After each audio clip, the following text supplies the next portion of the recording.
लोकों पाई सरकार को दमदार योजना आकाउंट को प्रति मासरे आसिबो 5,000 टंका नियम मानिले आपण भी उठाई पारिबे लाभ।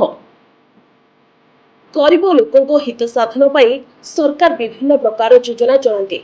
इथि मध्यरु अन्यतम हेउछि अटल पेंशन योजना। एही योजनार मुख्य उद्देश्य हेउछि असहाय लोकों आर्थिक सहायता प्रदान करबा।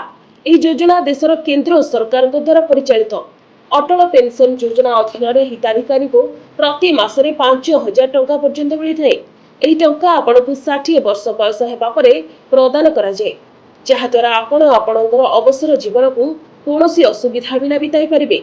जदि आपण वार्धक्य पाई एक पेंशन योजना खोजुछन्ती तेबे यह एक भल विकल्प होई पारे। अटल पेंशन योजना केंद्र सरकार द्वारा परिचालित एक पेंशन योजना। इस योजना अधीन हिताधिकारी को 1,000 टंका 5,000 टंका पर्यंत पेंशन मिलता है। यह योजना स्वतंत्र भाव में अवसर पाई प्रस्तुत कर एथिरे निवेश करी जड़े व्यक्ति अवसर पाई चाप मुक्त रही परिबो। 18 वर्ष किंबा ताठारु अधिक बयसर व्यक्ति एथिपाई आवेदन करिपारिबे। आवेदनकारी बयस 40 वर्षरु अधिक हेबा उचित नुहे। तेबे ही योजना रे शामिल हेबा पाई आवेदनकारी बयस 18 वर्षरु अधिक एवं 40 वर्षरु कम हेबा उचित। आवेदनकारी एक बैंक अकाउंट थिबा उचित जहा केवाईसी एवं आधार सहित लिंक होइतिबा उचित। व्यक्ति जनक भारतर नागरिक होइतिबा आवश्यक।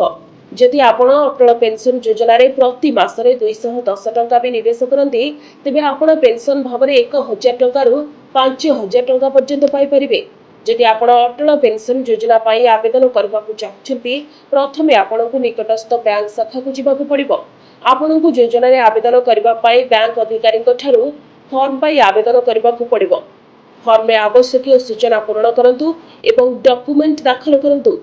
फॉर्म दाखल करबा परे सेमाने परवर्ती प्रक्रिया आरंभ करिवे। Bureau report, Sunstar TV.